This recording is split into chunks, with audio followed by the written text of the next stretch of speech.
Today, during a Sage gameplay discussion, Star Atlas CEO Michael Wagner took the time to address growing concerns over the recent V2 ship configuration release.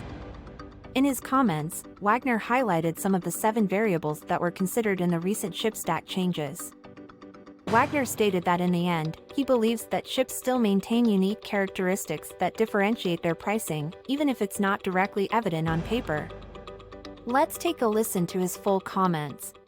I guess I can share some insight with everyone. I don't know if this was commonly known, but effectively, there was always what is essentially a target revenue figure that was almost a cap of the total dollar value that could be generated. And for those ships that had a higher base price, that intrinsically implied that there would be a lower quantity available. Now, I think there's a lot of collectors here, and I know there's some, I don't know, I don't want to say discontent, but some people that don't necessarily agree with the logic of, rarity value applies to these utility-driven game assets as well. But I do wholeheartedly disagree with that. I think, something that has uh, uh, uh, an initial supply that's half of that of something else, intrinsically has a value that is probably larger. Now, the other components that I spoke to in my comment in general were, the value that these ships have been producing through time. All of these ships have been able to generate Atlas since 2021. And for those people that probably paid origination price, those ships were producing at the rates that we expected them to be producing at in terms of Atlas. The Atlas earnings were all, as well as the expense ratios, were all configured around VWAP is what we use there, the volume weighted average price. So an average of all of the tranches of all of the prices and quantities of ships through the Galactic Asset offering.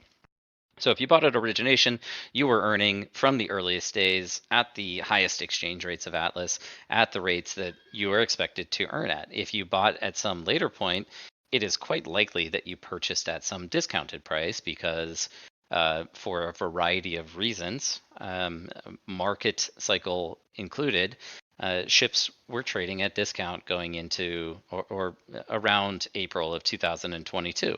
And so that means that if you purchase at discount, you continue to earn at a fixed rate based on the VWAP, and you purchased it cheaper. So despite the fact that, say, the exchange rate of Atlas was lower than it was back in 2021, you were actually earning more relative to the price paid. Okay.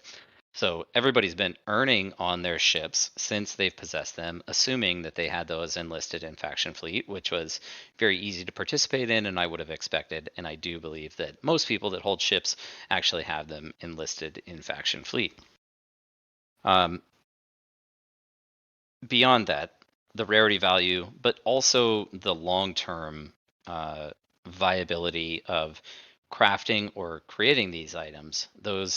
There are ship manufacturer modifiers applied within the model that imply what the price should be of an item based on its manufacturer, its design, to some extent its capabilities, but not necessarily based on base metrics of each one of these ships. It is the manufacturer. Now, again, looking at the formula of a total dollar value in revenue generated, a higher ship price means lower quantity. It also implies generally that there is a manufacturer premium applied to those ships. The manufacturer premium was justifiable given the difficulty in securing the crafting inputs, as well as the rest of the implied crafting formula that it will take to construct these or mint these items going into the future.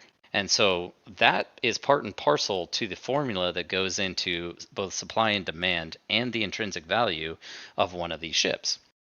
It does assume that there is demand for all of the different ships. And while we can't necessarily say that that is true today in the current market conditions, we are building for the long term. And when we think about an explosion or even an increase in user acquisition through time and what the implications of that are for the economy and demand for all assets across Star Atlas, then that's when we can start to expect this equation to more balance out. Which is, again, recognizing the difficulty of securing assets and the risks that need to be taken to get the resources. In the example, I think I used Mercedes and Honda, right? The argument right now that we're hearing from people is, hey, all of these base specs are the same. And I paid 300 for one, or I paid 60 for one. All the base ships are the same. They'll perform the same. Well, like probably a better example is a Ferrari and a Ford Pinto, since somebody posted that GIF, they will both get you from point A to point B. That doesn't necessarily mean that everybody values a Pinto at the same price as a Ferrari. And in fact, Ferrari is limited in manufacturing. It's very difficult to get. Yet, there are wait lists, and you have to know somebody, and that's kind of the model that we're going for as well. These different items will be in different demand based on a number of variables, including those that I've outlined, as well as general things like ship aesthetic and interior design and view from the cockpit and the actual fidelity of the asset itself. And so those are the things that we're trying to build around today that we believe will have some impact in the future. And yeah, if you're a spreadsheet gamer and you're just looking at raw numbers, maybe they appear to be equivalent, but in our eyes, they're not equivalent. With ship stations, interiors, and functionality still to be released, it appears that ship analysts will have to wait for a more complete data set before making a final determination on whether ship configurations accurately represent ship volume weighted average price. We'll continue to keep you updated with more comments from Michael Wagner and other breaking Star Atlas news. I'm Amelia, reporting with HNN.